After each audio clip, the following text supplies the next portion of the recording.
Hey guys, hope you're doing awesome. If you're new here, you are welcome. If you're already part of this fam, thank you so much for joining me again today. I really appreciate. So today's video is going to be about something that I hold close to me, which is hygiene when it comes to makeup. So many times I've met people who I've shared a lot with when it comes to makeup, and some of them have shared with me how they do their makeup, how often they wash their brushes, how they, all that shabang when it comes to makeup.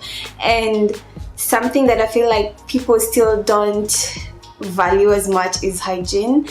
And I'm here to just reiterate that, the importance, how vital it is to be very hygienic. This is for makeup artists and also for makeup wearers. First, let's talk about makeup brushes. If you're a makeup artist, kindly please stop using dirty brushes on other people.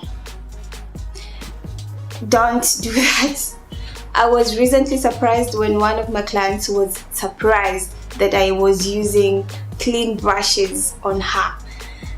I mean, that is what should be happening. People need to use clean brushes. If you're a makeup artist, I understand that sometimes you have a lot of clients. Let's say you have like 20 people and you only have 10 foundation brushes. What do? You need to get yourself a brush cleaner or alcohol to sanitize your brushes. If you don't have a brush cleaner, get alcohol, spritz a little bit of alcohol on the brush, use a paper towel to just wipe it off. Do that again, you'll get some product off your brush and you'll also sanitize your brush. It's just good of you, to make sure that you're using clean brushes on your clients. This applies to beauty blenders as well. I don't expect to see a makeup artist sharing beauty blenders from one client to another. How crazy is that? You just used it on someone else and then take that on someone else that you don't know what this other person has on their skin. Maybe someone has some skin disease. You might carry that to the next person. So please, let's not do that.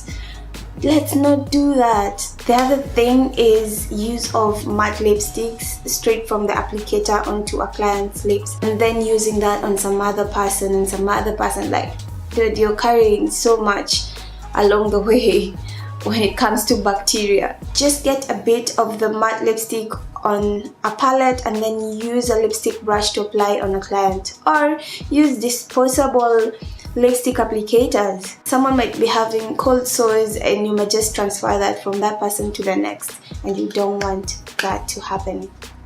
The other thing is concealers.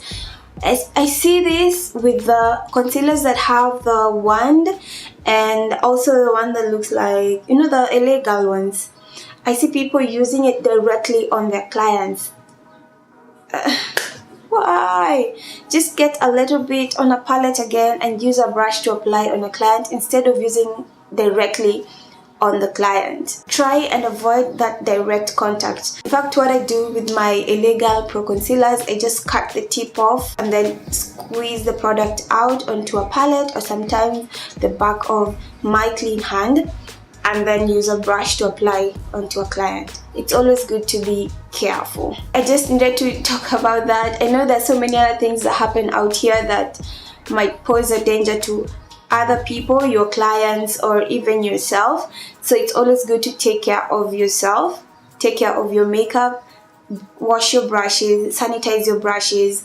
I will put a link down below of one of the brush cleaners that I use that I really love from Cinema Secrets, and it always comes in very handy, especially when I'm having a lot of clients. So I just clean the brushes in between clients and let them air dry, and it's helped me a lot. If you have any other tips that you can add on this, I would definitely appreciate and would love to see them. So share with me in the comment section below. And until the next one, peace, love and makeup.